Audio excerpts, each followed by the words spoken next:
Krása. Takže první 3 úlohy jsou doplňovačky. Ve verbálním oddíle obecně má smysl teda připomenout, že vaším úkolem je najít nejvhodnější možnou odpověď. Jo, to znamená, nehledáme cokoliv, co by nám vyhovovalo, řekněme, ale hledáme tu odpověď, která nejlépe jak si zapadá do dané úlohy. To znamená takovou odpověď, kterou by asi zvolila největší část lidí ovládající daný jazyk. Tak, základním předpokladem úspěchu v předvolební kampani bude všeobecná veřejná známost, důvěra, podpora, debata toho, kterého kandidáta, hnutí, voliče, lídra. Jo? Tak co nám tady funguje, co nám nefunguje? Předpokladem úspěchu ve volební kampani bude všeobecná veřejná známost, to by asi šlo. Veřejná důvěra, to dost dobře říct nejde. Veřejná podpora, to by asi možná šlo. A veřejná debata. Debata by asi šlo, ale nemůžete říct debata toho, kterého lídra. Protože to není debata koho čeho, ale debata s kým čím. Jo, takže tohle nám fungovat nebude.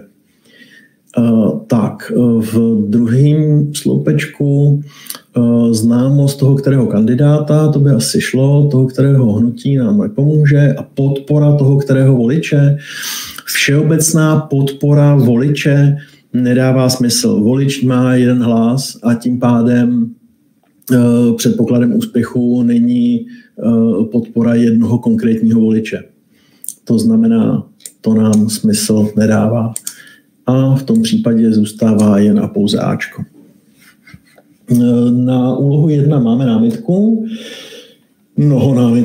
Hodně mnoho námitek, dobře. Wow. Tak to je masakr. Takže dle mého by měla být vyřazena z důvodu nejspíše chybějícího zadání, jelikož věta nedává smysl, ať už doplníte cokoliv. Dobře, tak znova. Základním předpokladem úspěchu v předvolební kampani bude všeobecná veřejná známost toho, kterého kandidáta. Nemám s tím problém. Asi Emma má problém s tím, že tam je všeobecná veřejná, jakože 2 přídavní jména zní možná trochu zvláštně, ale je to tak možné. Druhá věta nedává smysl. Tam žádná druhá věta není. Nemůže být žádná správná, navrhuji vyřadit. Není zcela jisté, která je správná. Nedává smysl, nechápal smysl. No, je mi líto, ale námitka úloha nedává smysl, nemá úplně šanci na úspěch, jo? Protože když se taková námitka dostane ke komisi, tak komise nemá jako na základě čeho posoudit, jestli je to v pořádku nebo ne. Věta je, Maria tady píše, věta je hrozně nesrozumitelná. Toho kterého, no. Jenomže toho, kterého kandidáta je něco, co se prostě v češtině používá. Jo? Toho, kterého je vlastně něco jako konkrétního. Jo?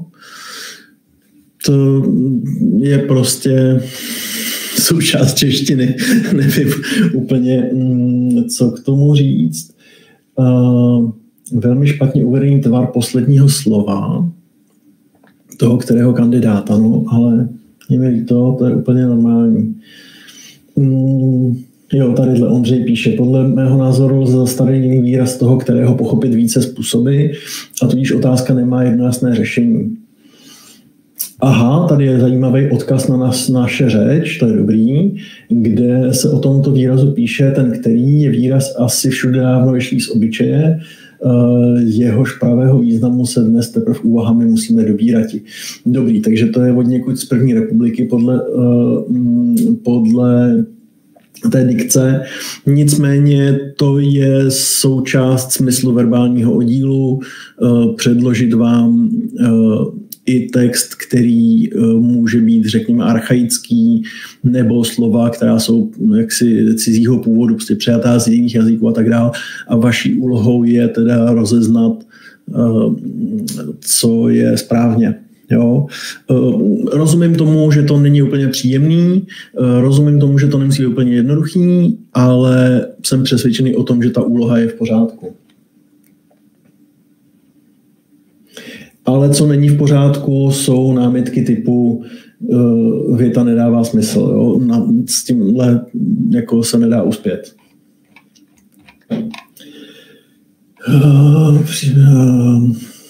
Dává smysl v případě A i B. V kampani bude všeobecná veřejná důvěra toho, kterého hnutí. No ale všeobecná veřejná důvěra, to prostě říct nemůžete. Veřejná důvěra je nonsense, to nedává smysl.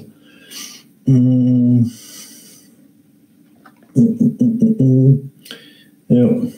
No dobrý, nic víc k tomu asi jako nedokážu říct, jo. Uvidíte nakonec, jak dopadnou námitky, ale vždycky, když podáváte námitku, tak je potřeba argumentovat, jo? Proč ta autorská odpověď není správná, proč nějaká moje je správnější. Na základě toho máte šanci uspět. Když takhle argumentovat nebudete, tak se s tou oponenturou nikdo moc zabývat nebude. Ale pointa teda je, že sousloví toho, kterého něco, je, řekněme, nějaký archaismus, který ale prostě je v češtině relativně běžný. Tak, 2. Ve středověku se k čemu? K získání, postavení, dobývání, konstrukci hradů často používali katapulty, trebučety, beranidla a další obléhací stroje. Ovšem k jejich sestrojení bylo potřeba dobrých inženýrů, techniků, konstruktérů, válečníků. Jo? Takže co? K získání hradů možná, k postavení hradů se určitě katapulty nepoužívaly, protože katapult, beranidla a jiné obléhací stroje evidentně slouží k tomu, jak se dostat dovnitř, a ne k tomu, jak to postavit. Jo? Obléhací stroj evidentně není stavební stroj. Dobývání by šlo a rekonstrukci by asi taky nešlo. No a k jejich sestrojení potřebujeme inženýry, to by asi šlo, techniky by asi šlo, konstruktory by šlo, válečníky asi ne. Jo? Jako válečníky nepotřebujete k sestrojení strojů. Takže tady je to rozhodování mezi Ačkem a Cčkem a ve středověku se k získání hradů často používaly katapulty, k jejich sestrojení bylo potřeba dobrých inženýrů. No, je tady asi jako trošičku zvláštní to slovo inženýr ve středověku. Jo? Prostě ve středověku fakt nebyli inženýři, ale spíš konstruktéři a tím pádem by tam lépe sedělo to Cčko. A stejně tak k získání dobytím se používaly katapulty. No ale to už rovnou můžu říct dobývání. Jo? Takže tady jsme přesně v té situaci, kdy to Ačko jako není až tak jakoby úplně vyloučený v tom smyslu, který se vám snaží představit, ale to Cčko používá mnohem lepší jakoby výrazivo, mnohem lepší slova. Jo, v podstatě vám to říká něco podobného, ale lepšími slovy. A proto ta Cčko bude správnou odpovědí. Jo, Terezie píše, dle mého by šla odpověď B, ale teď si nejsem jistý, jestli mluvíte o 2 nebo o 1. U 1 je to Bčko problém s tím, že veřejná důvěra neexistuje. Jako není důvěra veřejná a tajná, prostě je důvěra. Kdežto veřejná známost je sousloví, který je běžný. A u té 2 k postavení hradu nepoužijete katapulty a obléhací stroje, jo? Takže tam určitě Bčko ne. To slouží k tomu, aby se naopak ty hradby ničily, nikoli stavěly. Tak, 3. Rozsah imunity zákonodárců Byl v České republice až do roku 2013. Velkorysý, omezený, nejasný, nadstandardní. Doživotní imunita byla ve světě výjimkou, běžná, platná, vzácností. Podle mnohých kritiků se jednalo o formální důležitou, neférovou, neadekvátní výhodu, kterou poslanci i senátoři v rámci svého mandátu měli. Takže, co bychom tam asi tak viděli? Rozsah imunity byl velkorysý. No, asi by se to jako v krajnosti použít dalo.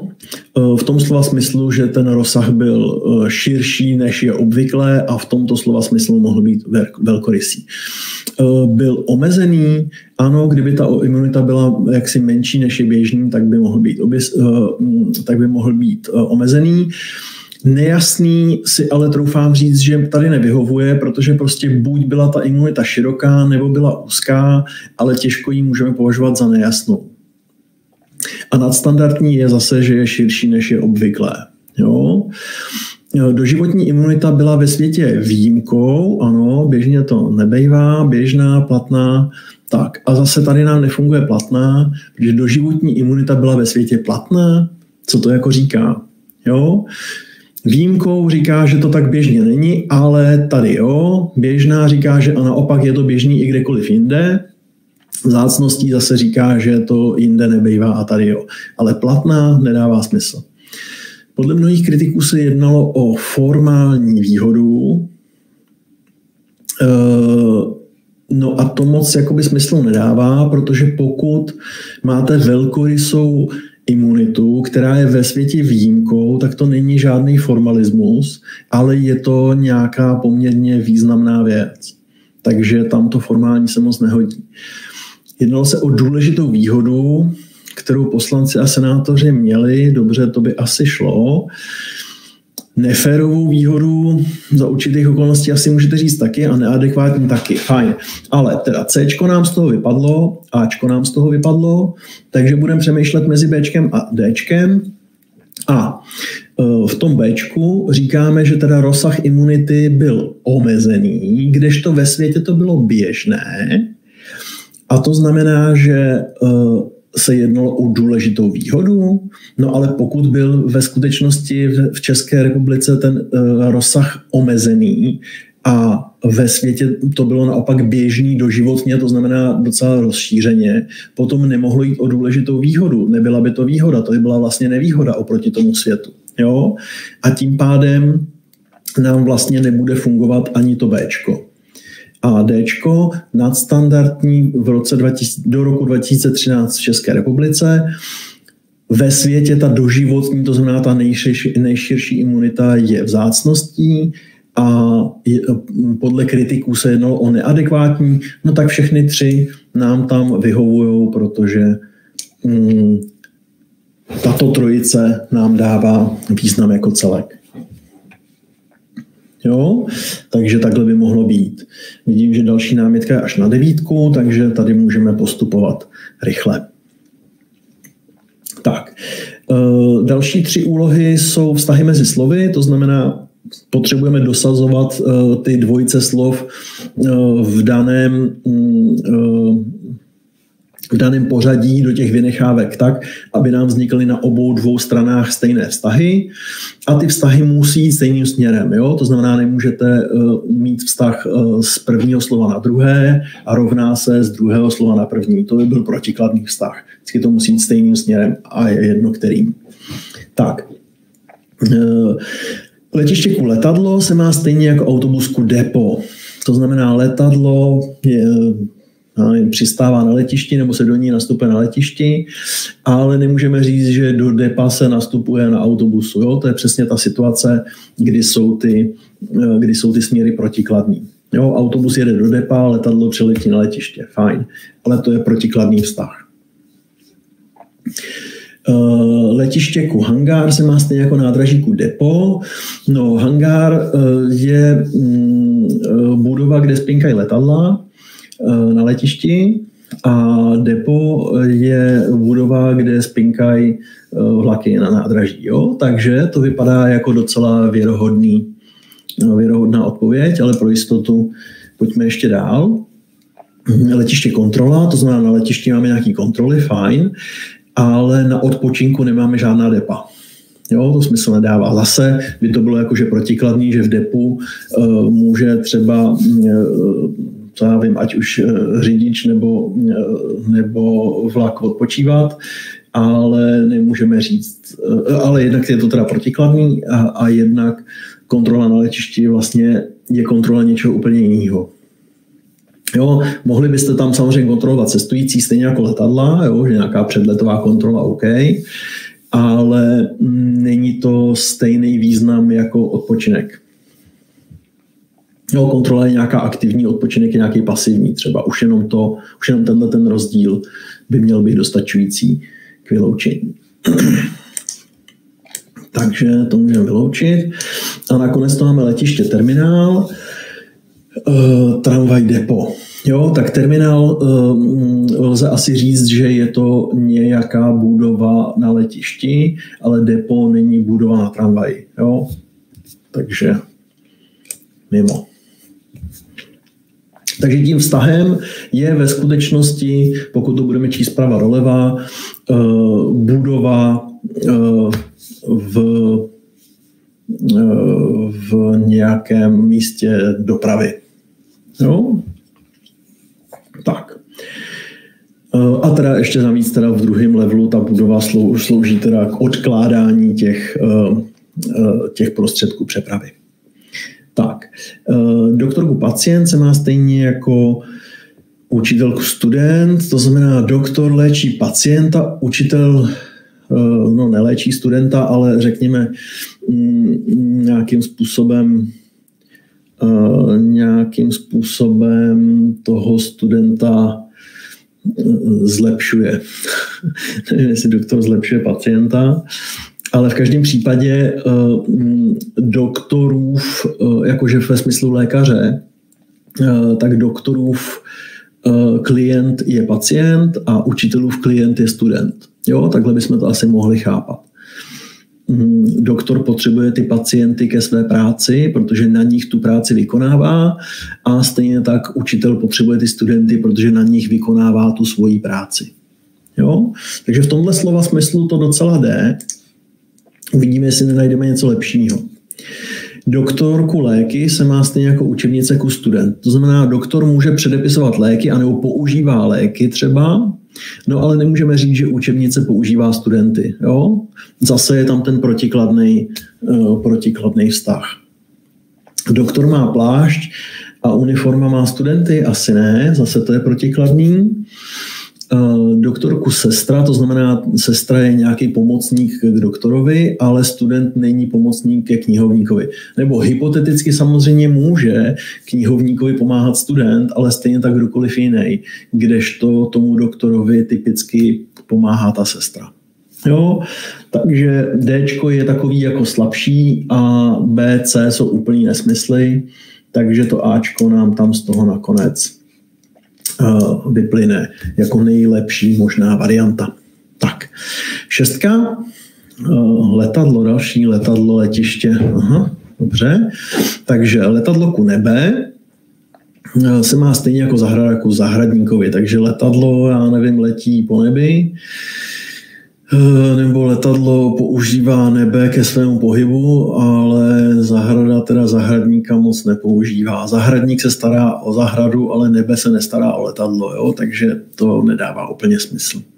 Zahradník pracuje na letadle, ale pracuje na zahradě, ale nebe nepracuje na letadle, jo? To smysl nedává. Když to letadlo pilot, tak pilot je ten, kdo to řídí, ten, kdo to ovládá, a zahradník sekačka, tak zahradník je ten, kdo ovládá sekačku, ten, kdo ji nějakým způsobem řídí, když by na to přišlo. Jo? Takže Bčko vypadá docela dobře. Ačko, sakra. Ačko ne E. Bčko by šlo.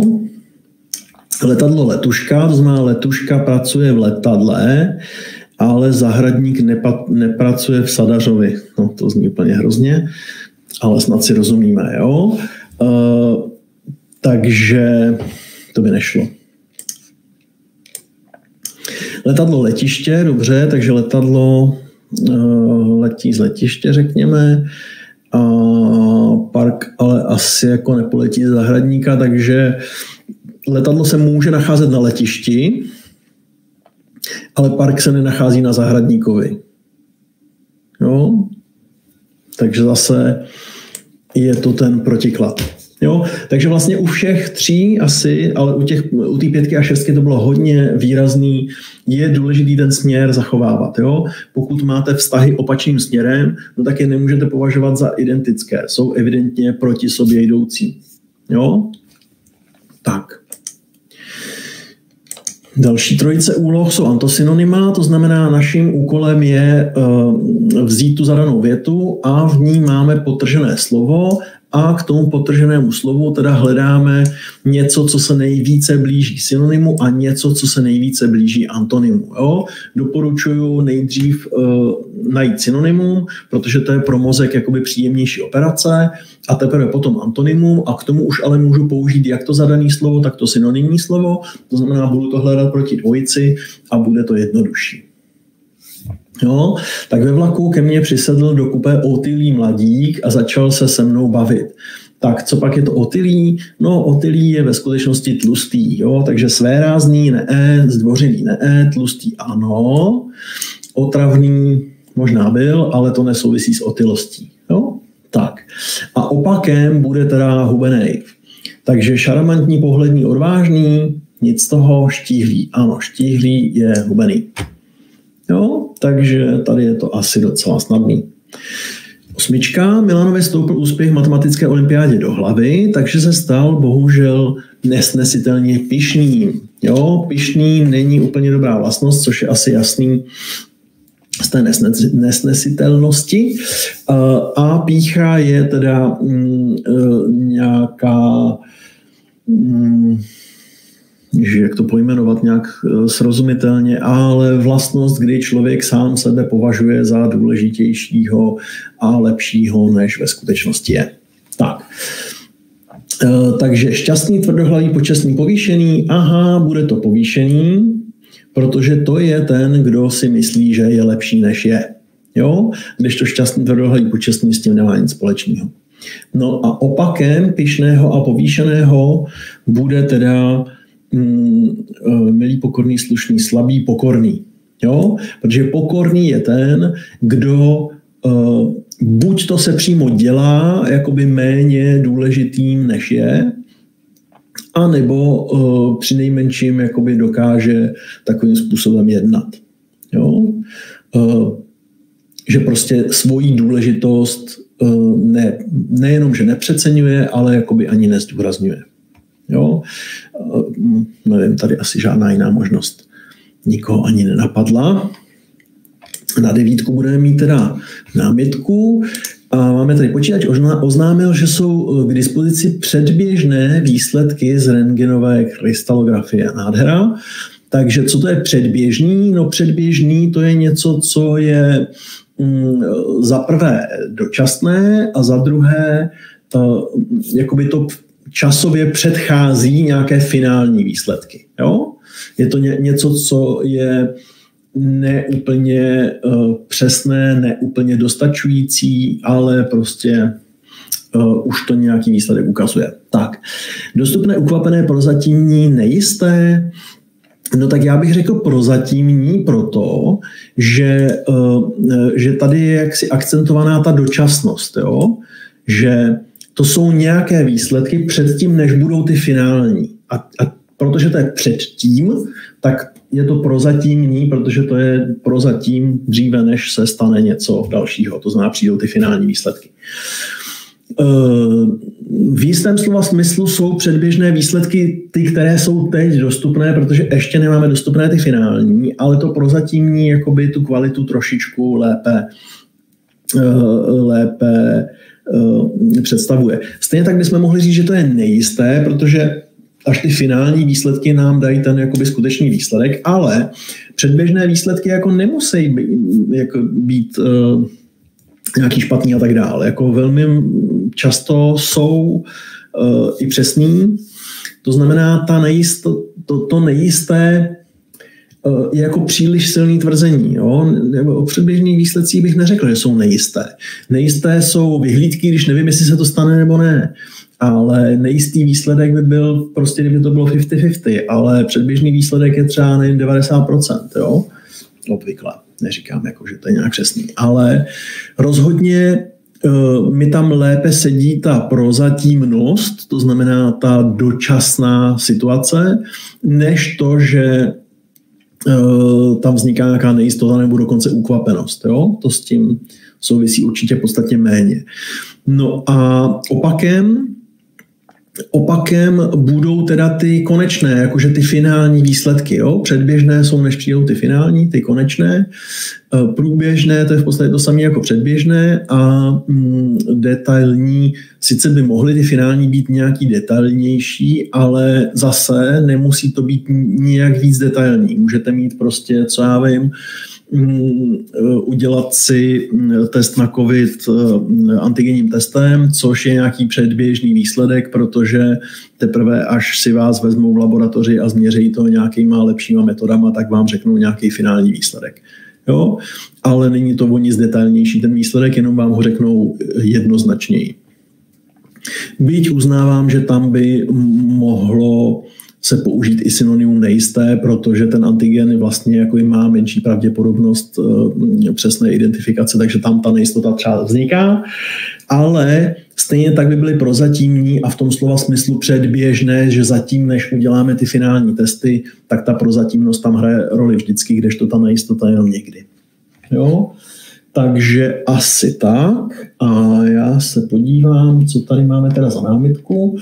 Petr píše, že dle mého názoru je správně DE, nejisté konečné, takže to je ta nejistota. Předběžné výsledky jsou něco před nějakým procesem, což prozatímní nespecifikuje. Nejisté mi tam sedí více, protože to je časem nespecifické a je to dle mého bližší synonymum pro slovo předběžné. No, říkám, předběžnost v sobě obsahuje jakoby dvě informace. Jedna je ta dočasnost, to je to prozatímní, a druhá je to, že posléze očekáváme něco, co bude finálního, co bude pravděpodobně jednoznačnější a tak dále.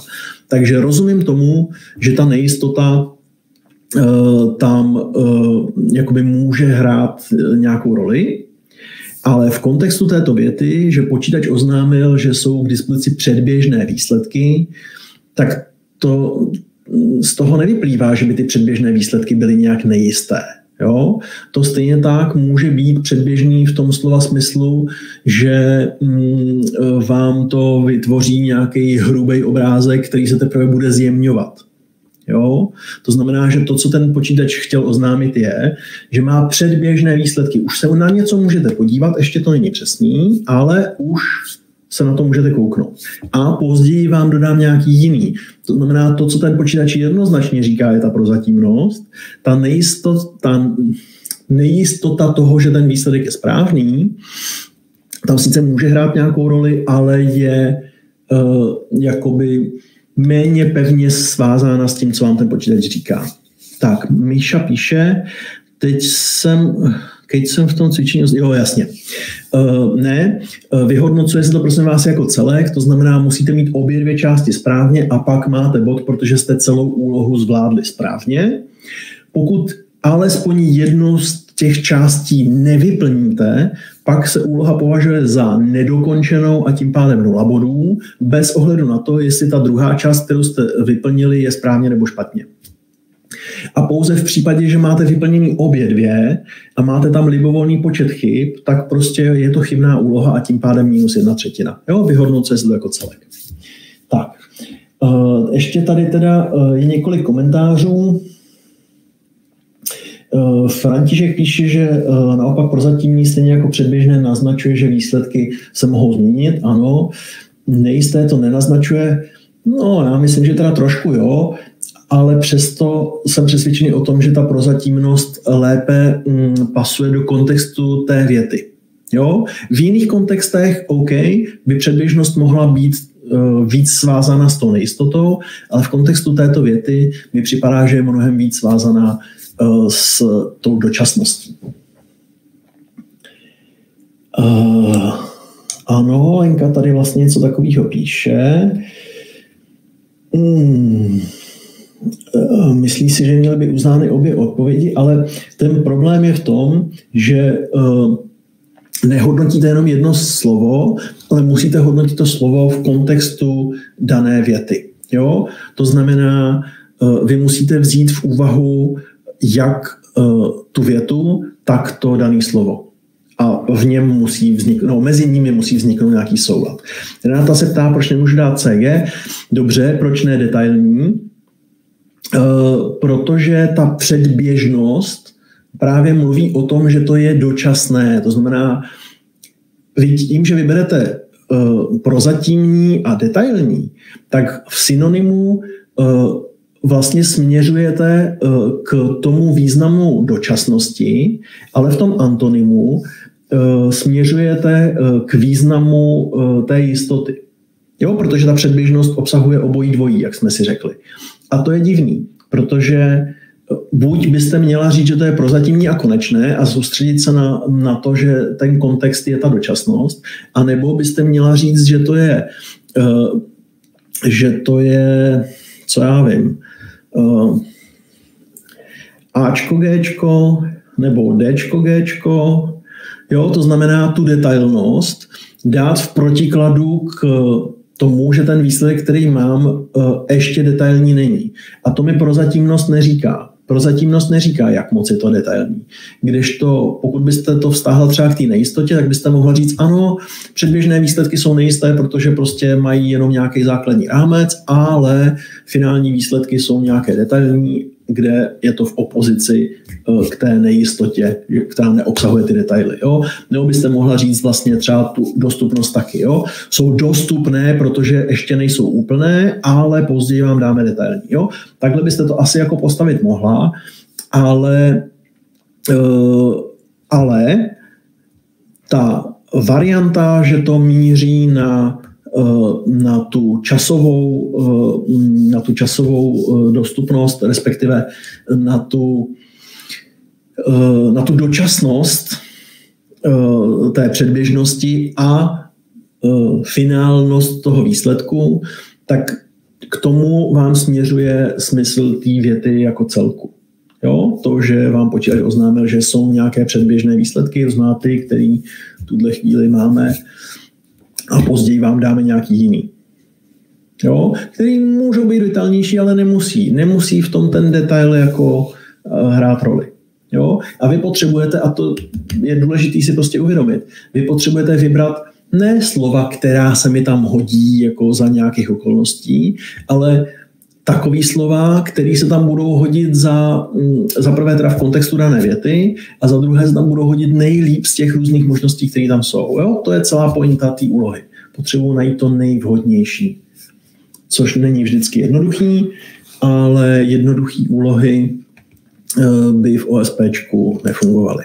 Jo? Není to znalostní test, je to test rozřazovací, to znamená, potřebujete mít dostatečně obtížné úlohy na to, aby bylo možný výkon těch účastníků nějak vzájemně porovnat. Tak. Takže postupujeme dál a tady máme teda logické koherence, což jsou úlohy založené na tom principu, že máte nějaký středně dlouhý text a v jeho součástí je záměrně nějaká chyba, která obvykle vypadá tak jako protiklad toho zbytku textu. Ostatně ta otázka, která je typizovaná u těchto úloh, velmi dobře vypovídá o tom, co máte dělat. Jo?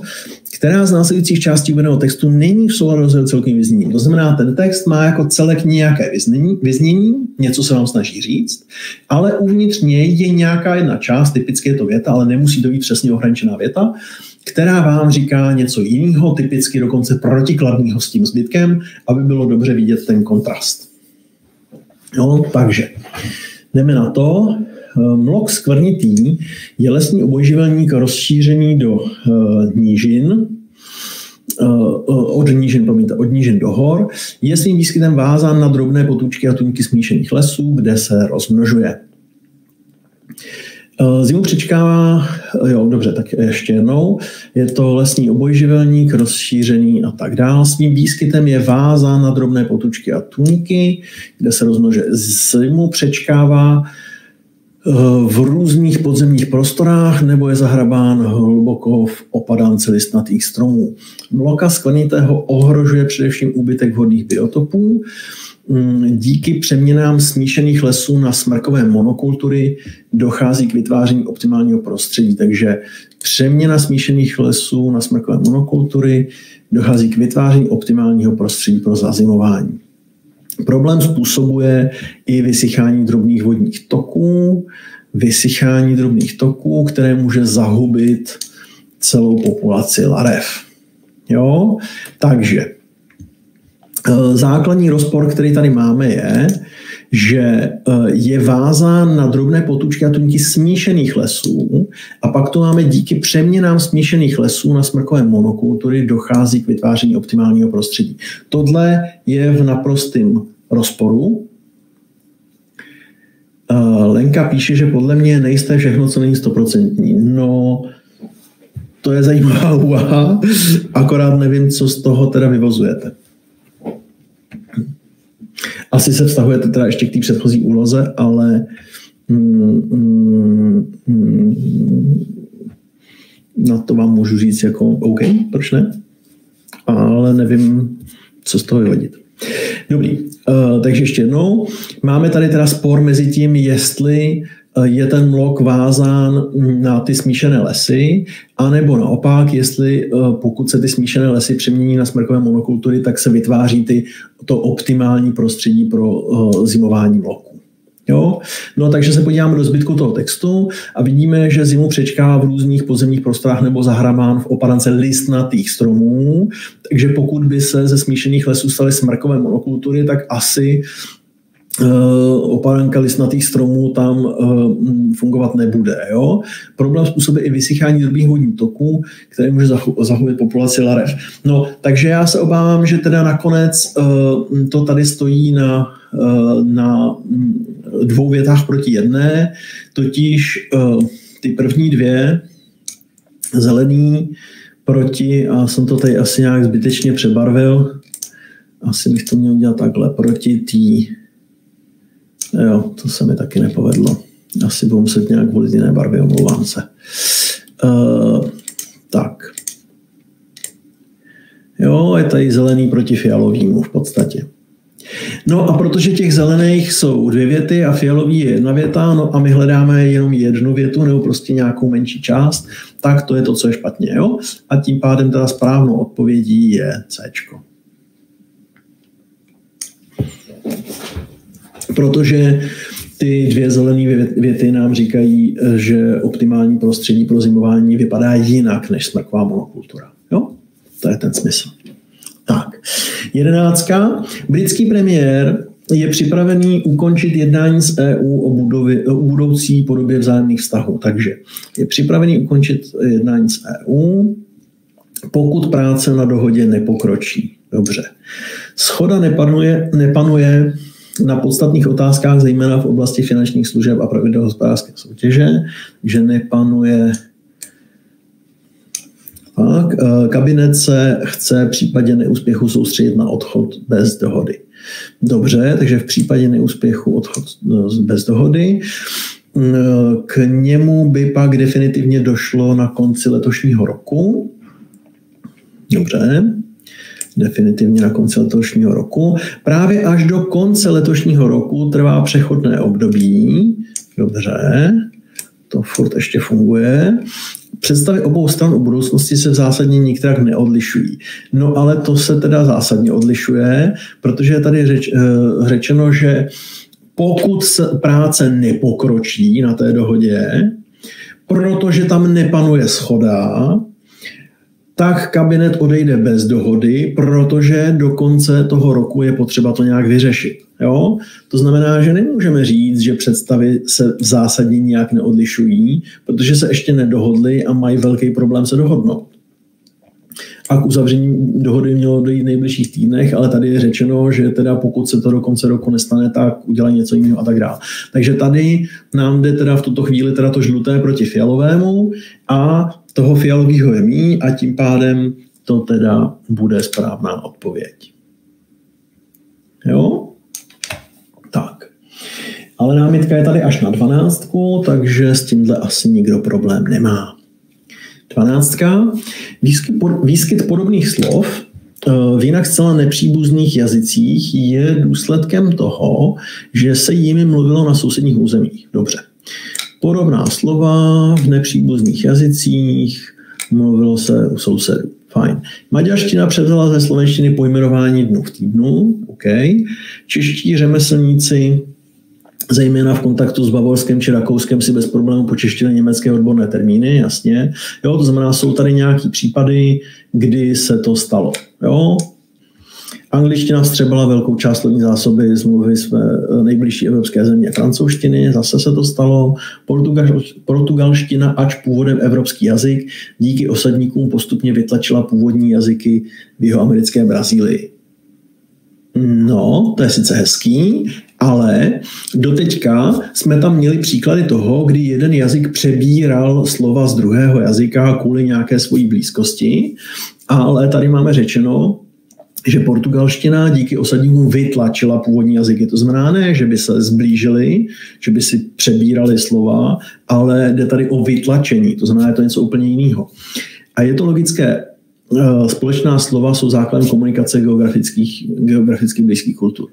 No, ale to je dost mimoňský, protože sice máme v tom textu řečeno, že výskyt podobných slov je důsledkem toho, že se s nima mluvilo v sousedních územích, čímž ta poslední věta jakoby na to jakoby navazuje, ale to s tou portugalštinou teda nedává tento smysl, protože oni se tam ty osadníci usadili a tím pádem byli geograficky blízký. Jo? Takže ta předposlední věta je to, co je problém. Jo? Někdo možná, uvidíme, jestli náhodou si nebude myslet, že ta poslední věta je problém, ale ta navazuje na to, co se říká v těch prvních, takže to si nemyslím. A máme tady námitky. Odpověď C je vyložený úryvek z textu v souladu. Odpověď C se výslovně píše, že ač je to evropský jazyk, tak ovlivňuje Jižní Ameriku, tudíž to není v rozporu s textem. Odpověď C je podle mého názoru v celkovým vyzněním textu, protože souvisí s vytlačováním původních jazyků osadníky z Portugalska. No ale všichni ti, kdo toto namítají, tak neberou v potaz to, že ten text jako celek se snaží říct, že ty nepříbuzné jazyky přebírají slova z toho svého okolí, ale ta věta s tou portugalštinou vám říká, že vytlačila původní jazyky. To znamená, že tam nefunguje ten mechanismus přejímání slov od těch sousedů. Jo?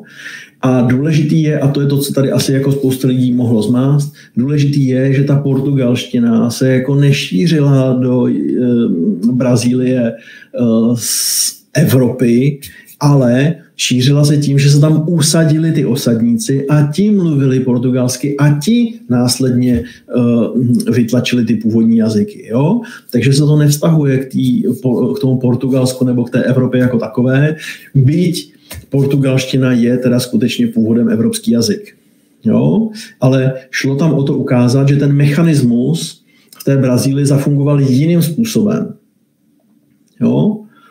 Než ty ukázky maďarštiny, slovenštiny, češtiny, němčiny, angličtiny, francouzštiny a tak dále. Takže za mě je to docela jasný. Byť rozumím tomu důvodu, proč to někdo chtěl jinak.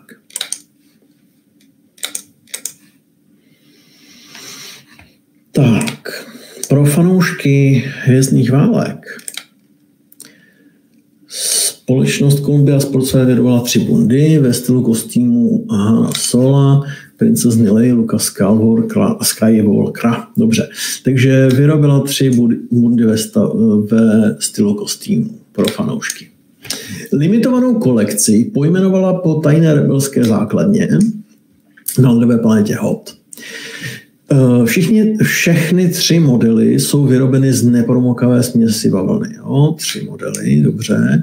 Ačkoliv kolekce nemá se Star Wars nic společného, došlo k několika náhodným shodám mezi detaily na bundách a na kostýmech filmů. Ale tohle asi nefunguje, protože tady máme řečeno, že pro fanoušky ta firma vyrobila a že to je limitovaná kolekce pojmenovaná po tajné základně a tak dále. To znamená, ten úmysl tady máme už ve 2 větách.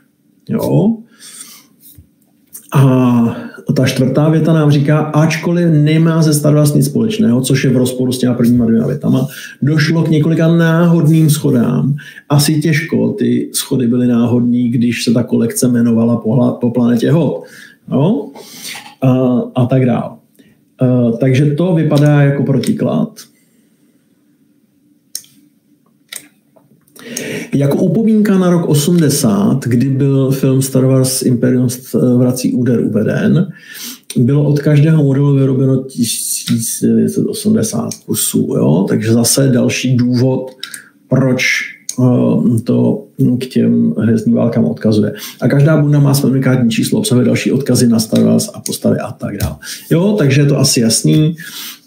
Totiž byl to zcela jistě záměr a tím pádem neplatí ta věta, která říká, že to byla náhodička. Tak.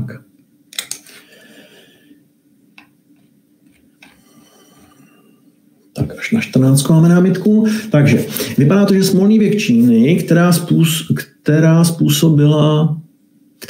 který způsobila vláda dynastie Chen, se pomalu jistě chýlí ke konci. Dobře, smolný věk se chýlí ke konci. Říše se dostává do rukou dětských panovníků. Císařovny, císařští eunuchové i poradci mezi sebou svádí dramatické zákulisní boje. Přichází povodně, hladomory, chudoba a častá povstání. Ani armáda není tak slabým panovníkům loajální. Živitele si vojáci hledají ve vůdcích z lokálních bohatých hodin, kterým narůstá hřebínek. Jednotlivá území vyhlašují samostatnost a 400 let trvající rozkvět se drojí. To znamená, ta první věta nám vlastně říká opak toho, co nám potom říká zbytek toho textu. Jo? Protože první věta říká, že smolný věk Číny se chýlí ke konci. Ale následující věty vám říkají, říše se dostává do rukou dětských panovníků, císařští eunuchové i poradci mezi sebou svádí dramatické boje. Přichází povodně, hladomory, chudoba, častá povstání. Ani armáda není loajální. Živitele si hledají vojáci v různých lokálních bohatých rodinách, kterým narůstá hřebínek, jednotlivá území, vyhlašují samostatnost a tak dále. To znamená, že naopak kromě té první věty tam vidíme nějaký rozpad té říše, kdežto ta první věta říká, že ten smolný věk se chýlí ke konci. Takže asi je jasný, že Ačko je to, co není v souladu se zbytkem toho textu. Tak. A nakonec námitky. Barbora říká, že odpověď je vyložený úryvek z textu. Všechny odpovědi jsou. No, zajímavá informace, ale to není pointa úlohy. Jo? Nemáte hledat, co v textu není, nebo já teď nevím úplně, jak si to Barbara představuje, ale hledáte to, co je v rozporu se zbytkem textu. Jo? A Irena říká, že myslím si, že odpověď A s textem souvisí. Dle mého názoru by správná odpověď měla být B. No dobře, ale jakým způsobem je v rozporu to, že se říše dostává do rukou dětských panovníků? Upřímně myslím si, že to samo o sobě těžko může být s něčím v rozporu. Leda by tam byla nějaká informace o tom, že říše nebyla v rukou dětských panovníků. A taková informace tam není. Takže to Bčko nedává úplně smysl. Jo? Prostě první věta říká, že končí smolný věk Číny, ale všechny ostatní věty vám říkají, že se to impérium rozpadá. Takže mi to. Tak, 15. Sloni a myši spolu soupeří v mnoha bajkách. Často se opakuje tvrzení, že sloni a myši se bojí. Promiňte, že sloni se myší bojí. Už mi to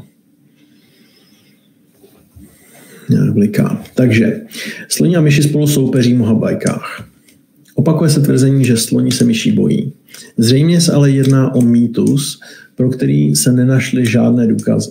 Slon je velké, mohutné stvoření a jakékoliv drobné živočichy nedokážou vůbec registrovat. Dobře. Ovšem jisté je, že sloni nesnáší včely. V Africe dokonce existuje projekt, který chce včely využít k tomu, aby slony odradili od hladových útoků na úrodu. Dobře, to znamená projekt, který chce využít včely k tomu, aby slony odradili. A tak, i když se bajky v lecčem smílí, pořád platí, že velké zvíře se může děsit maličkého. Jo? Takže o tom to vlastně je. My tady máme jednu větu, která tvrdí, že slon je velké, mohutné stvoření a jakékoliv drobné živočichy nedokáže registrovat. No ale pokud nesnáší včely a pokud na tom základě dokonce vytváří v Africe projekt, který má ty slony odradit od něčeho, no tak zřejmě malé živočichy, dokonce menší než myši, totiž včely, ti sloni registrovat dokážou. A proto platí i poslední věta, že i když se bajky v lecčem smílí, pořád platí, že velké zvíře se může děsit maličkého. Ano. Jo? Takže to, co není v souladu, je to Bčko. Tak. A my se přesouváme na analýzu krátkých textů. A analýza krátkých textů teda spočívá v tom, že máme nějaký krátký text a v zásadě naším úkolem je identifikovat, co z daného textu vyplývá za tvrzení. Jo? Občas může být i nevyplývá, ale já mám pocit, že v letošním roce žádný nevyplývající, to znamená nějaké negativní otázky vůbec nejsou. Tak, pojďme na to. Úroky z hypoték začaly po 15 měsících konečně stagnovat. Zastavily se však ještě výš, než kde byly za globální ekonomické krize v letech 2008-2010, spolu s přísnějšími podmínkami pro poskytnutí úvěru a s vysokými cenami nemovitostí tak dál odrazují zájemce o koupi vlastního bydlení. Tak, co z toho vyplývá? Stagnování úroků hypoték je hlavním faktorem. No ale v textu není řečeno, že by to byl hlavní faktor, protože tam máme ty faktory 2 v tom textu řečený. Jedno je ta výše úroků hypoték a druhé, zastavili se výš, než kde byly i za globální krize a spolu s přísnějšími podmínkami pro poskytnutí úvěrů a s vysokými cenami nemovitostí. Máme tam 3 podmínky. Úroky, přísnější podmínky pro poskytnutí úvěru a vysoké ceny nemovitostí. Takže z těchto 3 důvodů jsou odrazováni zájemci od koupy vlastního bydlení. Takže nemůžeme říct, že stagnování úroku je hlavním faktorem, protože jsme se nedozvěděli, který z těchto 3 faktorů je ten hlavní. Tak. Co dál? Bčko, zájemci o koupi vlastního bydlení jsou odrazováni i vysokými úroky hypoték. A to je důležitý. Jsou odrazováni i vysokými úroky hypoték, kromě vysoké ceny bydlení a přísnějších podmínek. Ale tohle je v podstatě správná odpověď. Protože tam mám i vysokými úroky, ne pouze vysokými úroky. To by pak správně nebylo. Pro jistotu zbytek, navzdory úrokovým sazbám hypoték, zájemce o koupi vlastního bydlení odrazují přísnější podmínky. No, ale to ve skutečnosti není navzdory úrokovým sazbám. Ale jak ty úrokové sazby, tak ty přísnější podmínky odrazují. Plus navíc ještě vysoké ceny. Jo, ale není to navzdory. To by znamenalo, že ty úrokové sazby byly dostatečně nízko, aby už se to vyplatilo. Ale to ten text neříká. Ten text naopak říká, že úroky začaly konečně stagnovat, ale zastavily se výš, to znamená stoupaly, až se zastavily. Jo? Takže to není navzdory úrokovým sazbám. A kvůli stagnování úroku hypoték se zpřísnily podmínky. Tak my zaprvé nevíme, kvůli čemu se zpřísnily podmínky. Můžeme tušit, ale v tom textu to přesně řečeno není. A druhá věc je, že to teda určitě nebude kvůli stagnování hypoték, teda kvůli stagnování úroku. Protože to stagnování úroku mi jenom říká, že už se nenavyšují, což není zpřísnění, ale jako nějaký zjednodušení, nebo že ta situace už se nezhoršuje. Tak. No a kvůli stagnování, nevím, jestli vzrostly ceny hypoték, ale v textu to rozhodně není řečeno. Jo? Takže ani jedno z toho není možný. Tak, 17. Česká republika měla již před začátkem pandemie v roce 2020 dlouhodobě definovaný pandemický plán. To znamená, republika měla definovaný pandemický plán, podle kterého má stát v případech, jakým byl COVID, postupovat a podle kterého měli již před pandemií zavedené struktury pracovat. Národní kontrolní úřad ale upozorňuje, že za prvé se podle plánu během pandemie nepostupovalo a za druhé prošel tento plán poslední aktualizací v roce 2012. Takže co z toho pozitivně vyplývá? Národní kontrolní úřad podrobně popsal. No ale my nevíme nic o tom, jestli podrobně popsal. My tu máme jenom řečeno, že upozorňuje. Jo, takže to by nešlo. Když se objevila pandemie covidu, měl český stát už hotový plán, jak v takových případech postupovat. Ano, Česká republika měla již před začátkem pandemie dlouhodobý definovaný plán. Takže ano, tohle je pravda. Pro jistotu zbytek. Nejenže stát přijal pandemický plán těsně před začátkem, no ale to nebylo těsně před začátkem pandemie, to bylo jako dávno. Jo? Přinejmenším poslední aktualizace z roku 12, což je 8 let před covidem a tím pádem těžko můžeme říct, že to je těsně před začátkem. Covid byl první pandemií, ale my nevíme, jestli byl první pandemií, během které mohly úřady postupovat podle pandemického plánu. Jako takhle, asi jo, ale v tom textu to není řečeno a my musíme vycházet z textu. Jo? Takže nevíme. 18. Přesně na Den dětí se otevřely brány jihokorejského Legolandu nedaleko města Chungcheon. Jde teprve o třetí atrakci svého druhu v celé Asii s rozlohou je vůbec největší. Jo, dobrý. Takže na Den dětí se otevřely, jde teprve o třetí atrakci v Asii, největší na světě, vznikla dlouhých 11 let, neboť zpočátku nepřilákala domácí investory a poté se na místě našly historické artefakty, kvůli nímž se musela přerušit. Jo? Tak co z toho pozitivně vyplývá? Výstava Legolandu u města Chungcheon byla opakovaně přerušena. No ale pozor, my nevíme nic o tom, jestli byla přerušena opakovaně, protože máme jenom řečeno, že když se tam našly ty artefakty, tak se musela přerušit, ale o opakovaném přerušování nevíme nic. Jo? Legoland u města Chungcheon obsahuje expozici historických, ale my nevíme, jestli obsahuje expozici. To o tom tam nic není. Financování výstavby jihokorejského Legolandu nebylo zpočátku pro místní investory atraktivní. Ano, protože tady máme řečeno, že zpočátku nepřilákal domácí investory. To znamená, to je ono. A pro jistotu zbytek. V Asii se v současné době staví třetí Legoland. Pozor, ale on se v současné době nestaví, on už je postavený, otevřel se na Den dětí. Jo? Byť je třetí a největší na světě, ale už je to hotový.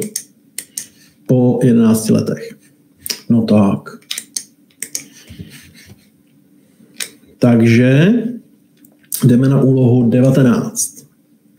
Skotská whisky musí podle zákona zrást v dubových sudech. Zmíněných stromů existuje zhruba 600 druhů a charakter jejich dřeva se různou měrou liší, což následně ovlivňuje charakter chuti nápoje. V Evropě se nejčastěji využívá dub letní, jež roste velmi pomalu, z jeho kmene se obvykle dají vyrobit 3 sudy objemu až 200 litrů. Takže co z toho pozitivně vyplývá? Whisky zraje v sudech o objemu nejméně 200 litrů. Ne, není řečeno, že by to bylo o objemu nejméně 200 litrů, ale z kmene obvyklého stromu se obvykle dají vyrobit 3 sudy o objemu 200 litrů. Jo? Ale to neznamená, že to je nejmenší možný sud.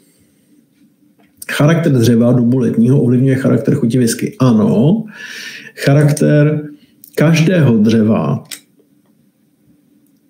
ovlivňuje charakter chuti whisky. Takže i toho dubu letního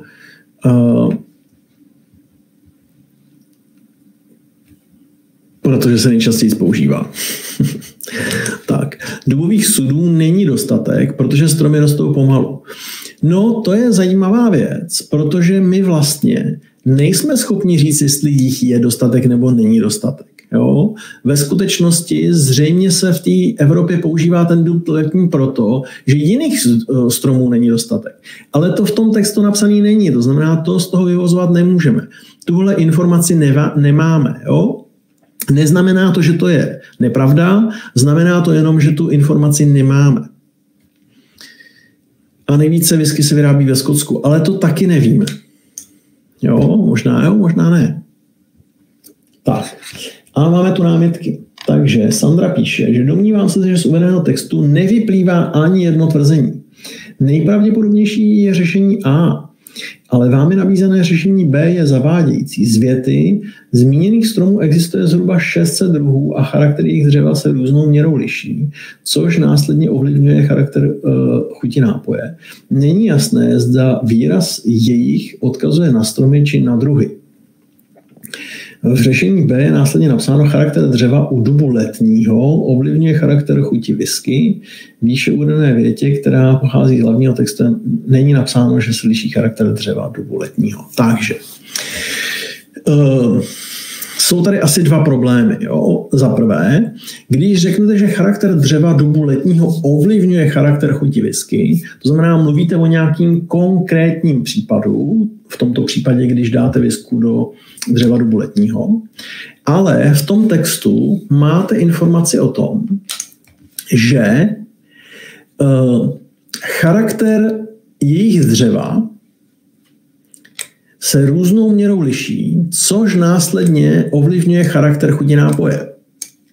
Tady nemáte řečeno, že charakter dřeva dubu letního, ale je řečeno, že ve zmíněných stromech, jo, musí to zhrát v dubových sudech. To znamená, zmíněné stromy, tím se teda míní ty duby teda.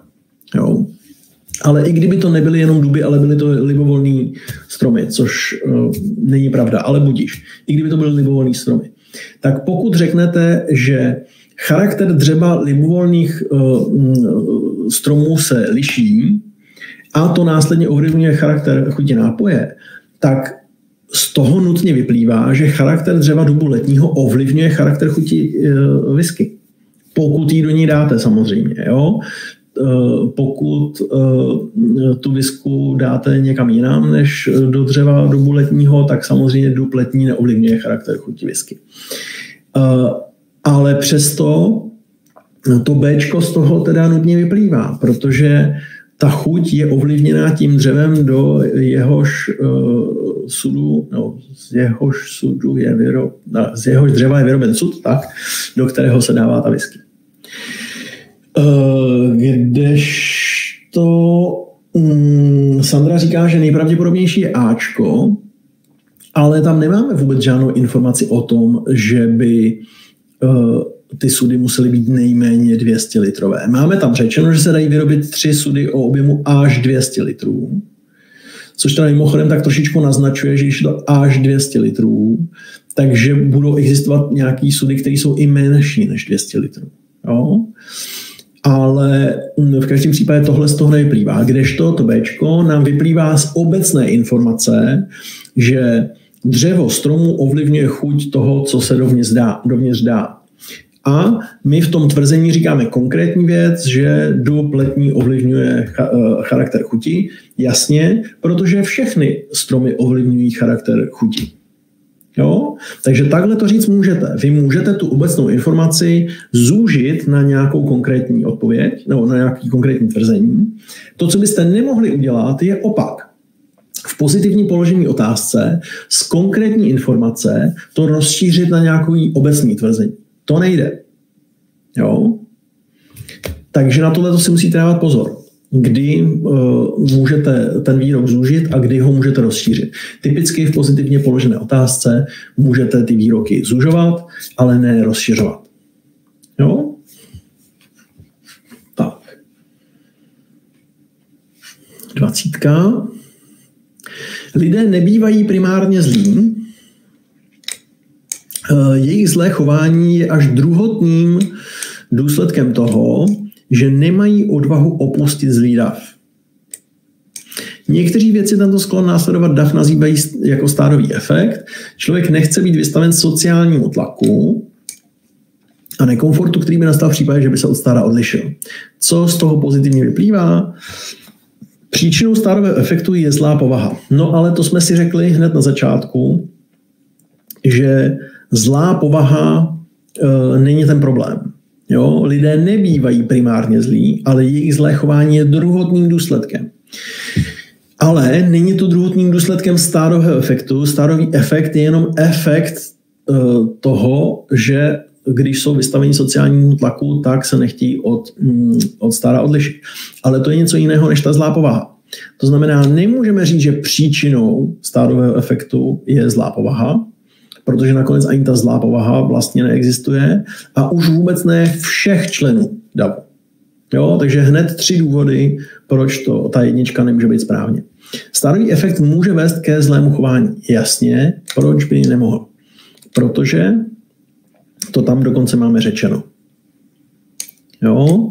Máme řečeno, že někteří vědci tento sklon následovat dav nazývají stádový efekt. Jo, tadyhle. Zlé chování je až druhotným důsledkem toho, že nemají odvahu opustit zlý dav, což se nazývá jako stádový efekt. Jo? Takže stádový efekt může vést ke zlému chování. Ano, to je přesně to, co mi říká ta zelená část. No a pro jistotu za 3. Sociální tlak a nekomfort ve společnosti jsou důvody, proč se některé osoby účastní davových shromáždění. Ale to nejsou důvody. Respektive ten sociální tlak je důvod k tomu, že následuje dav, ale to není to samé jako účastnění se davového shromáždění. Jo? Ten sociální tlak je ten důvod, proč ten z toho davu nevystoupí. Ale není to důvod, proč do toho davu vstoupí, jestli mi rozumíte. Jo? A tím pádem to, co z toho plyne, je C-čko. A máme tu námitku. Domnívám se, že správné řešení je A. Z uvedeného textu nevyplývá žádné tvrzení. V prvním tvrzení vadí výraz všech.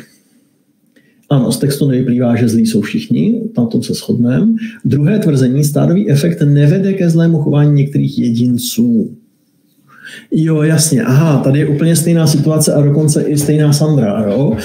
Bohužel teda ve 2 úlohách po sobě udělala stejnou chybu. Totiž zase, pokud máme řečenou nějakou obecnou věc, to znamená, že co? Jak to tady máme?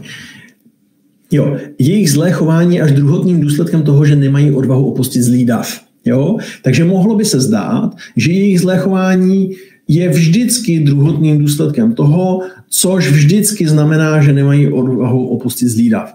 Sice tam tato modalita jakoby není explicitně napsaná, to znamená, nemůžeme ji asi úplně jednoznačně vyvodit, ale i kdybychom ji vyvodili, tak přesto, pokud to tak platí vždycky, pak můžeme říct, že toto vede ke zlému chování některých jedinců, protože ten některý jedinec neznamená nutně, že existuje jedinec, který to má jinak.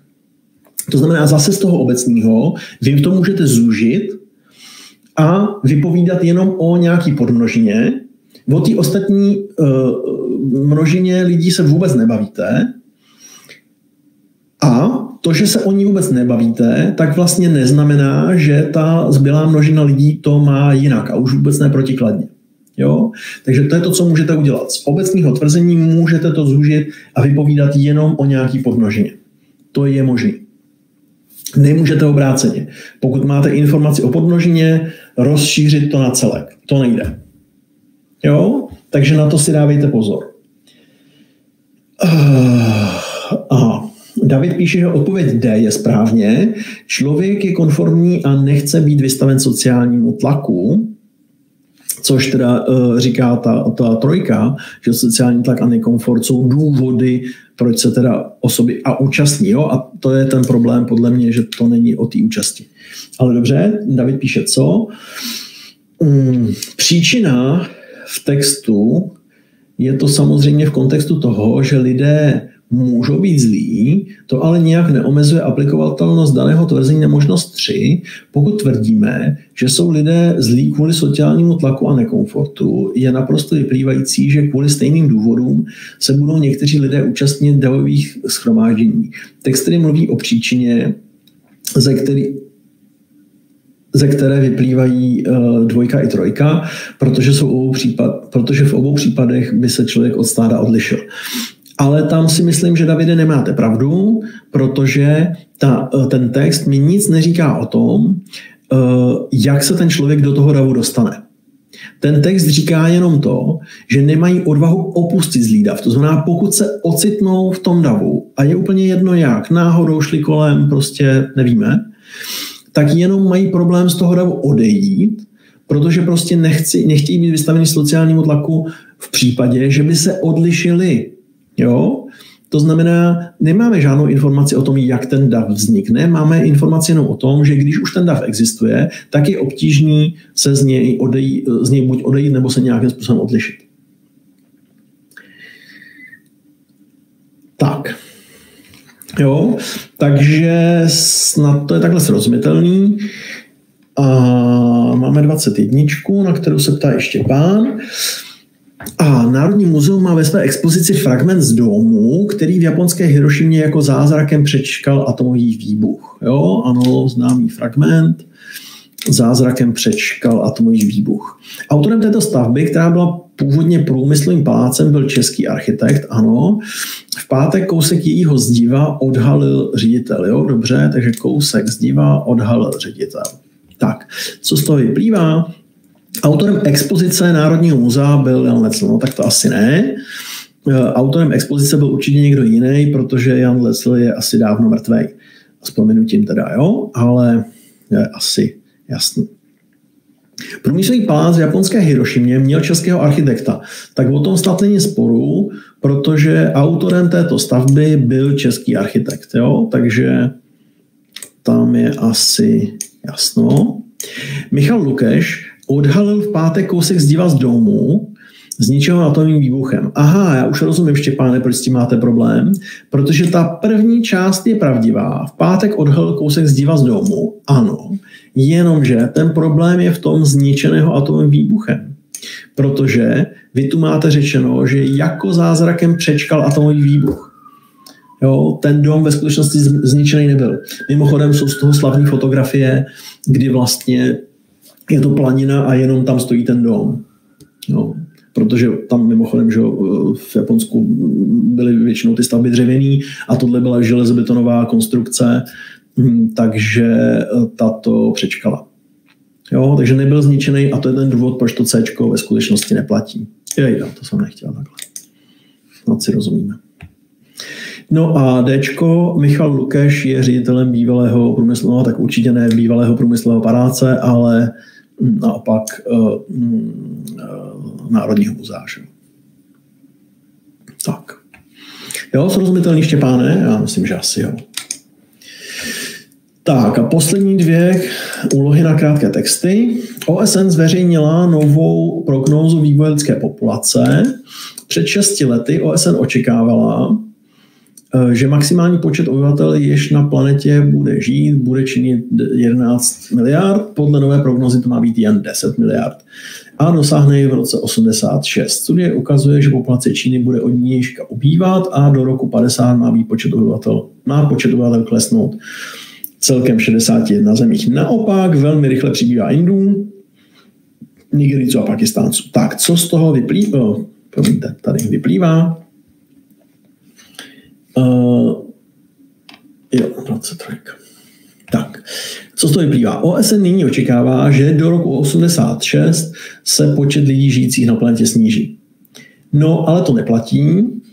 To jako hodně neplatí, protože naopak OSN očekává, že do roku 86 se bude zvyšovat. Jo? Protože máme řečeno, že maximum má být 10 miliard v roce 86. To znamená, do té doby to poroste. Přinejmenším v dlouhodobém horizontu. Jo? Asi by mohly existovat nějaký krátkodobý výkyvy, ale v tom dlouhodobém horizontu to maximum bude v 86. A tím pádem do roku 86 v dlouhodobém horizontu se zvýší. Tak, maximálně počet lidí, kteří budou žít na planetě, bude podle nové prognózy OSN nižší než podle dřívější prognózy. Ano, bude to nižší než podle dřívější prognózy, protože máme řečeno, že to bude jen 10 miliard a předtím si mysleli 11. Jo? Takže Bčko je správně. Pro jistotu zbytek. Před 6 lety OSN očekávala, že v roce 86 bude na planetě žít 11. Tohle je malička to chytáček, protože ano, sice 11 očekávala, ale pozor, nikdo neřekl, že to očekávala v roce 86. V roce 86 je ve skutečnosti očekávaný to je ta nová prognóza. Jo? Ta má maximum 10 a dosáhne v roce 86. Ta původní prognóza, ta nám vůbec neříkala kdy. Už to nejde mazat. No, sorry, nemůžu to zmazat. Jo, takže nevíme. Tam není řečeno. Jenom, že před 6 lety to očekávala, že 11, ale nebylo řečeno kdy. Takže tohle nemůžeme uznat kvůli tomu roku 86. A OSN předvídá, že pouze v Indii, Nigerii a Pákistánu bude pokračovat růst počtu obyvatel, zatímco v jiných zemích bude klesat. Ne, určitě ne pouze v Indii, Nigerii a Pákistánu, protože máme řečeno, že do roku 50 má počet obyvatel klesnout v 61 zemích. No ale zemí je něco kolem 200, takže to určitě neklesne všude, kromě Indie, Nigerie a Pákistánu, to je první věc. A druhá věc, bavíme se o roce 50, ale nemůžeme říct, že OSN předpovídá, že bude ve všech zemích kromě 3 velikost populace klesat, protože nemáme řečeno do kdy. Jako ode dneška, jo, to by se tak očekávalo. Takže tohle vůbec nemůže být správná odpověď. Tak, takže to byla 22. A pojďme na 23.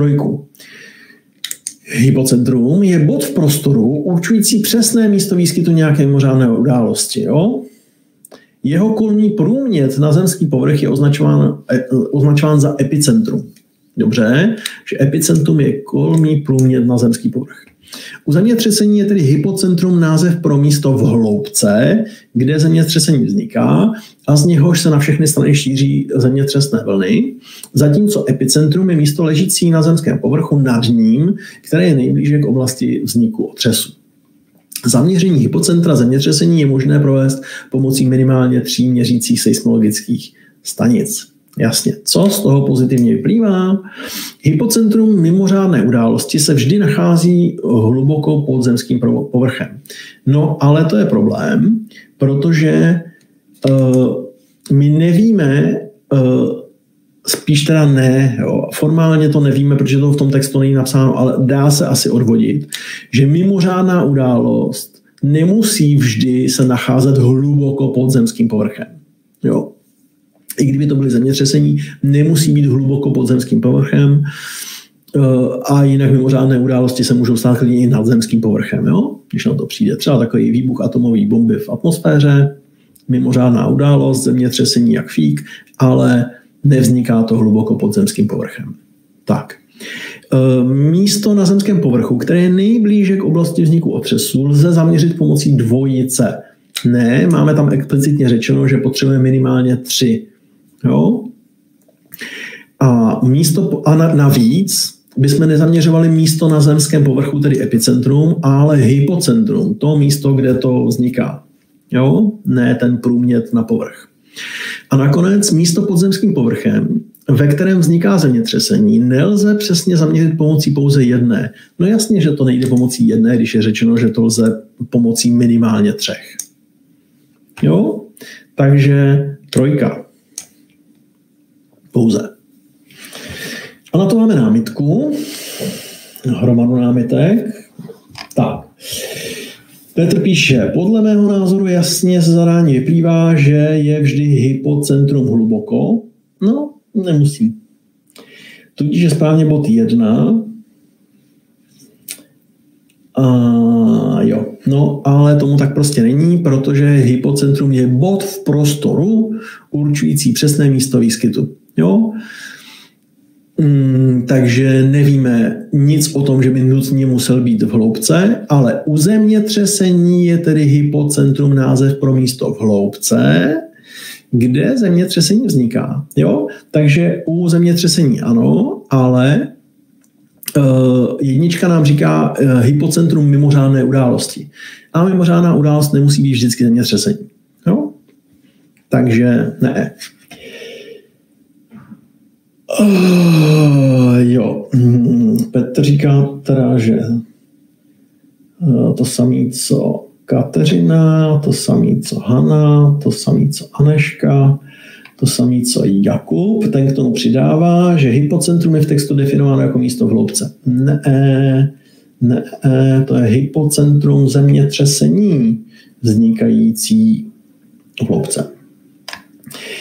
Emma C, Barbora, souhlasím s námitkami ostatních, Petr C, Filip souhlasí s námitkami ostatních, jo? Tak, bohužel, není tomu tak. Jo, sorry, teď jsem si nevšiml, že tady píšete, ale už jsme se na tom asi domluvili, jo? Píšou tam hypocentrum je název pro místo v hloubce, ale hypocentrum zemětřesení. Jo. Fakt si na to dávejte bacha, v těch úlohách se jako mimořádně slovíčkaří, jo? A vy si musíte být fakt jistý, že tu informaci tam máte. A vlastně jako nejčastější situace je právě ten rozdíl mezi nějakým obecným tvrzením a nějakým konkrétním tvrzením. Jo? Tak. Takže tím bychom měli uzavřený krátký texty a jdeme na dlouhý texty. Tak. No, nebudu ho číst, ale vy víte, že to je text o plastovém odpadu a o tom, že existuje nějaký projekt na to, jak ten plastový odpad v oceánech vyzbírat. Jo? První odstavec píše, že existuje takovýhle problém, druhý odstavec nám píše, že nejprve fungovala nějaká pasivní konstrukce, která jakoby to sbírala sama, ale že není ředitelná a tím pádem to jako moc nedopadlo. Třetí odstavec nám říká, že nový projekt je zaměřený na to, že ta sbírající konstrukce bude ředitelná, to znamená, že tam budou nějaký lodě s lidma, který potáhnou sítě a budou to sbírat jakoby aktivně. No a čtvrtý odstavec je o tom, že vlastně to teprve začíná a že se nejprve ověřuje funkčnost a tak dále. Jo? Tak. A co tady máme teda za otázky? 24 se ptá, která z následujících možností nejlépe popisuje problémy s původní plovoucí konstrukcí. Jo? To byla ta pasivní. No a ten problém byl teda v tom, že směr pohybu konstrukce a její rychlost nešli ovládat, protože to bylo pasivní a unášely to jenom proudy. Jo? Nedokázala dostatečně využít pohybu větru, jasně, protože nebyla ředitelná. Jo? To znamená, ani se nesnažila. Takže nemůžeme říct, že nedokázala dostatečně, protože se ani nesnažila využít pohybu větru. Záchytné sítě se často uvolňovaly z trubek, o tom se tam ale nic nepíše, tam se píše jenom o tom, že ten odpad se uvolňoval z těch sítí. Jo?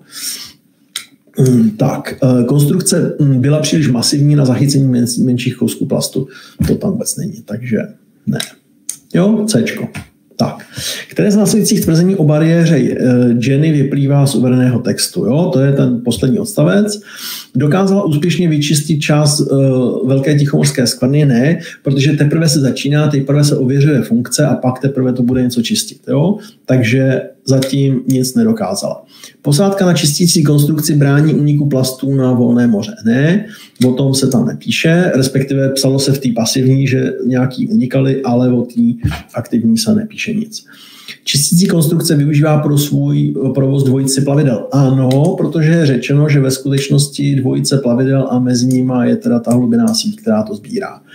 A nakonec nejvíc plastů, které doposud pozbíral, pocházelo ze slunečních brýlí. No, to je takový vtípek, protože se tam píše, že vlastně z těch už vyzbíraných plastů, z té původní konstrukce, se vyráběly nějaký předměty, mimo jiné sluneční brýle. Jo? Ale teda rozhodně neplatí, že by nejvíce plastů, který bylo pozbíráno z těch oceánů, pocházelo ze slunečních brýlí, ale naopak, že se z toho ty brýle dělají, takže ne.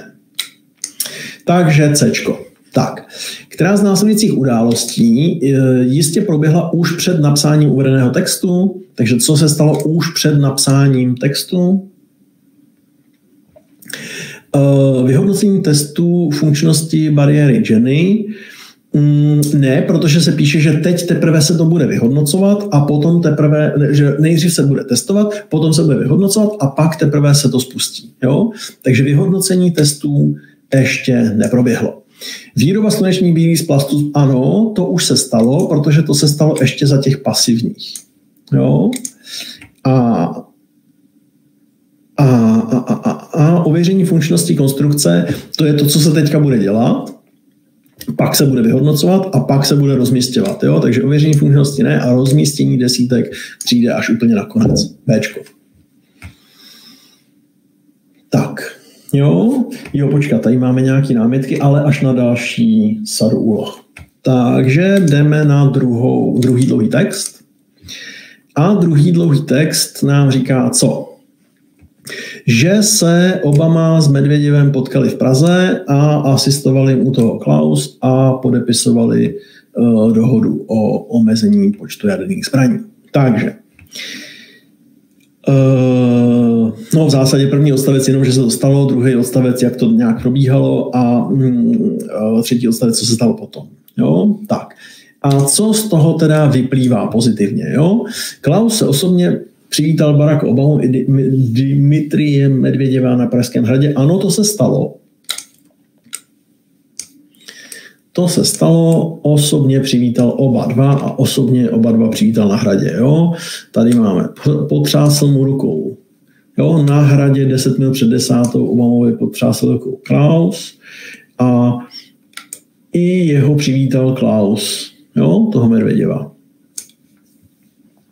Tak. Takže to se stalo. Obama do Prahy létá pravidelně. No, jestli chcete říct, že přiletěl v loni a pak přiletěl letos, nebo teda ono už je to dávno, jo, ale pokud teda přiletěl 2 roky po sobě, znamená pravidelnost, tak možná ano, ale jinak je vám asi jasný, že teda pravidelně bychom to těžko řekli. Praha se na týden stala geopolitickým středem světa, ale my nevíme nic o tom, že by se stala na týden, protože navíc tady máme dokonce řečeno, že se stala geopolitickým středem světa na 24 hodin. Jo? Takže to by nešlo. Cílem dohody je omezit počet jaderných zbraní umístěných v České republice. Umístěných v České republice asi těžko, páč tady žádný nejsou. To byly jaksi celosvětové existence, nikoliv umístěný někde. A která z následujících tvrzení vyplývá z uvedeného textu? Takže co vyplývá? Praha je oblíbeným turistickým cílem prezidentů, no ale o tom nevíme nic, že by to byl oblíbený turistický cíl. Praha je hostitelským místem setkání prezidentů USA a Ruska. Ano, v tom textu se Praha stala hostitelským městem setkání. Takže to by šlo. Během své návštěvy navštívili prezidenti USA, Ruska i jiná města, ale o tom jsme se v textu nic nedozvěděli. A Česká republika je oblíbeným místem zahraničních politiků pro důležitá jednání, ale my jsme se nedozvěděli, jestli je to oblíbené místo. Jo? Takže jenom Bčko. A 29, které z následujících tvrzení je v rozporu s informacemi uvedených v textu. Takže pozor, negativně položená otázka, jo? Je to v rozporu. Takže Barack Obama se v rámci své návštěvy setkal s dalšími politiky. Ano, setkal se i s dalšími politiky, neboť tu máme řečeno, že má na programu i setkání s českými politiky a lídry dalších středoevropských a východoevropských zemí. Fajn. Podpisu dohody bude přítomen i Václav Klaus. No, to my ve skutečnosti nevíme. Jo, tohle je nejistý, jestli bude přítomen, protože my víme, že Klaus je teda přivítal a po společné fotografii se vůdci mocností odebrali k bilaterálnímu jednání v jednom ze salonků. Takže jakoby jednali spolu bez Klause, ale jestli u toho podpisu bude Klaus nebo ne, to nevíme. To v tom textu vůbec není.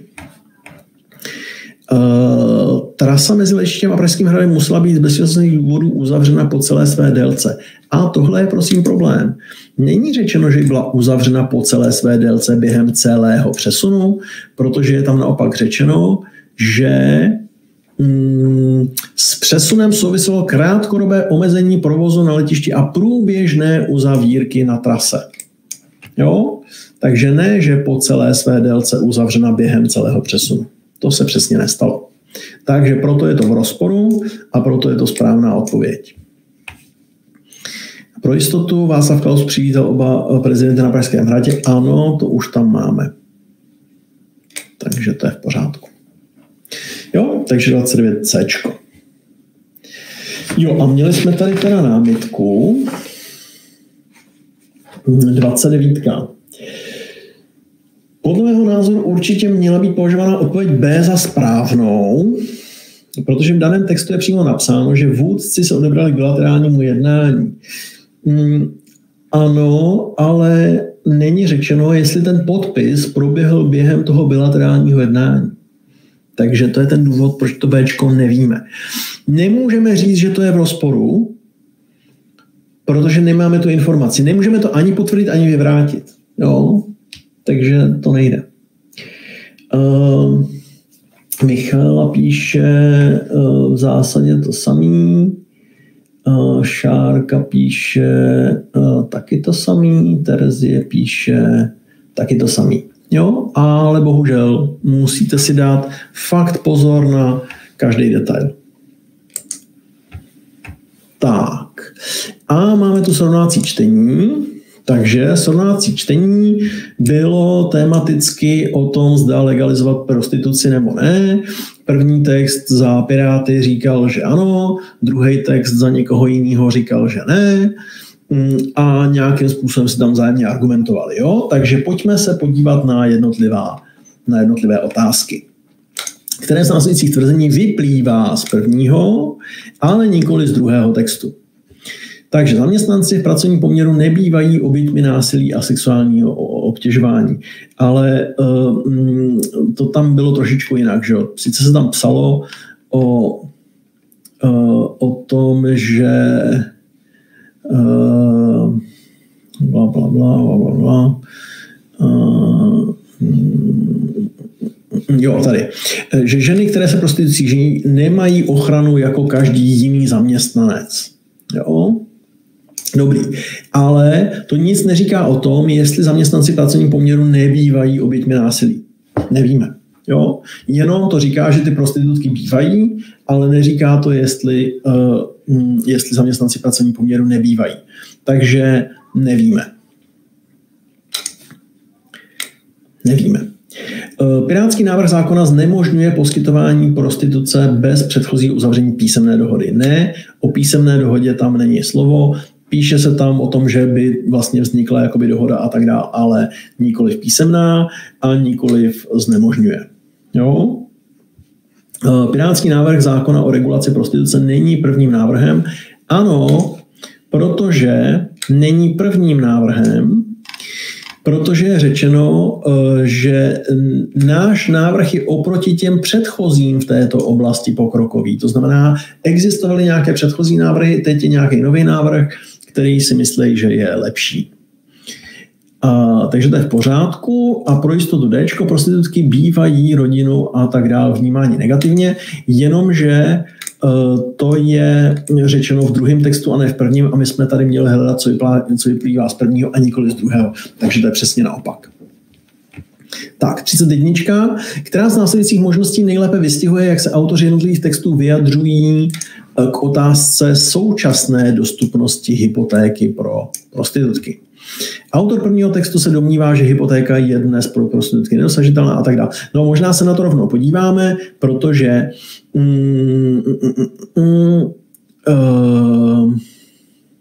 tady v druhém textu to je nikdo se nemusí bát toho, že by osoby nedosáhly na některé finanční produkty, pokud si chtějí vzít úvěr třeba na dům, proč by nemohli. Jo? Takže to je postoj toho druhého. A ten první říká, že sexuální pracovnice dnes například jen těžko dosáhnou na hypotéku, protože nemají jasný legální zdroj příjmu a tak dále. Jo? No a ten první říká, pro prostitutky je problém získat hypotéku, druhý říká, není v tom žádný problém, protože prostě nebudou říkat, odkud to mají, řeknou, že prostě mají příjem vody. Jo? Tak. Takže autor prvního textu se domnívá, že hypotéka je dnes pro prostitutky nedosažitelná.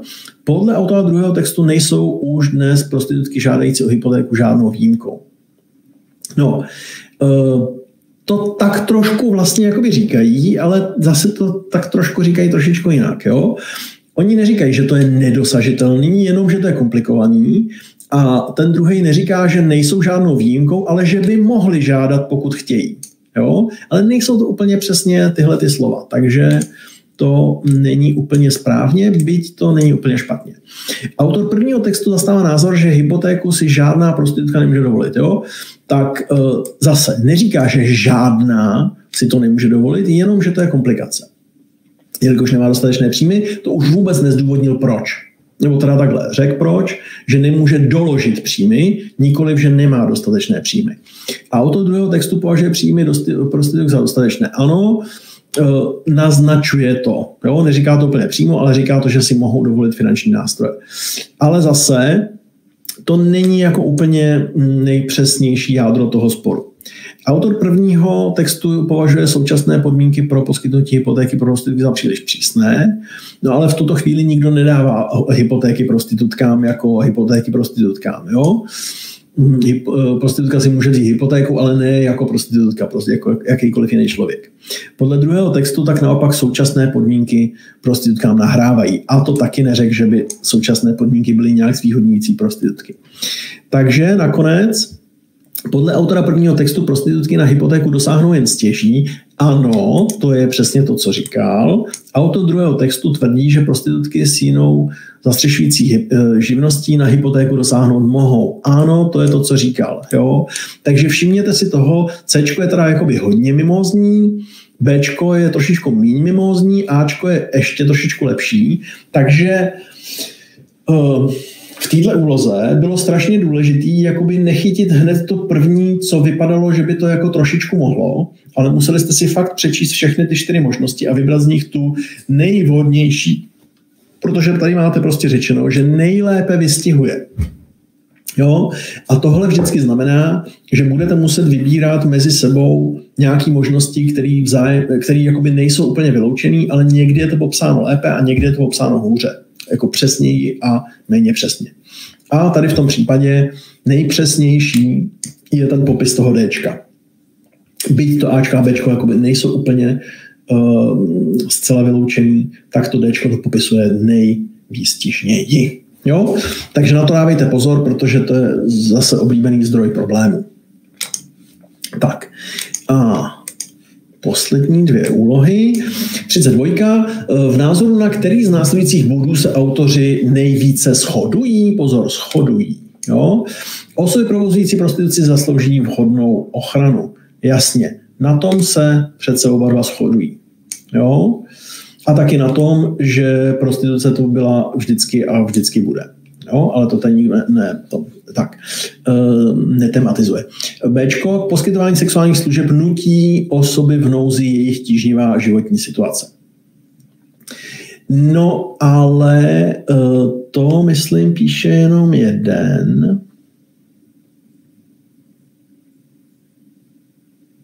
Já myslím, že to píše dokonce ten druhej. Protože říká, že vlastně ochranu si tito lidé zaslouží, ale jinou, než prosazují Piráti. Že nejde o legalizaci, ale jde spíš o to, že jsou to často právě lidi v nějaký nouzi donucený jaksi situací k prostituci. Takže to je spíš ten druhý. V rámci ohlašovacích živností by měla být zavedena nová položka prostituce. No, to říká tak trochu ten první, on to teda neříká úplně takhle explicitně, že by tam měla být založena nová položka v ohlašovacích živnostích, ale chce, aby se prostituce stala jednou z živností, což v důsledku znamená, že by byla zavedena nová položka a tak dále. Jo? Takže bychom mohli říct, toto je problém dvojky, toto je problém jedničky. Prostituce aktuálně do státního rozpočtu nepřináší žádné příjmy. Jo? A to tematizuje ten první, ten druhý ne. Jo, takže to je ten důvod, proč na Ačku se shodnou a na zbylým se neshodnou. No a 33, která z následujících možností nejlépe vystihuje roli druhého textu ve vztahu k prvnímu. Takže role druhého ve vztahu k prvnímu. Druhý text vyvrací některé argumenty ve prospěch legalizace prostituce uvedené v prvním textu a dochází tak k odlišnému závěru. Ano. Jo. Ten druhý vyvrací některé argumenty a zároveň dochází k odlišnému závěru, totiž říká, legalizace není to, co bychom měli řešit, ale jiné problémy, které tady jsou. A vyvrací ty argumenty pirátský z prvního textu. Pro jistotu zbytek. Druhý text podporuje hlavní východiska, z nichž vychází autor prvního textu. Ne, nepodporuje hlavní východiska, že hlavní východisko bylo, že pojďme to legalizovat, protože se tím umožní pracovat legálně, ale ten druhý text říká, že ve skutečnosti se legálně pracuje, akorát se to nejmenuje prostituce. Pokud někdo chce legálně. Druhý text vychází z odlišných předpokladů ohledně legalizace prostituce, nicméně oba texty dochází ke stejnému závěru. Ne, nedochází ke stejnému závěru, protože každý chce něco jiného. Jeden chce legalizovat a druhý ne. Druhý text pochybně východiska, z nichž vychází autor prvního textu, ale potvrzuje jeho závěr. Ne. Sice zpochybně východiska, ale nepotvrzuje jeho závěr. Takže no. A tímto jsme teda uzavřeli verbální oddíl. A abych si trošičku ulevil hlasivkám a aby vy jste si ulevili ode mě, tak si dejme nějakou 5minutovou pauzičku a pak budeme pokračovat v analytickém oddíle. Jo? Tak, dejme si pauzičku.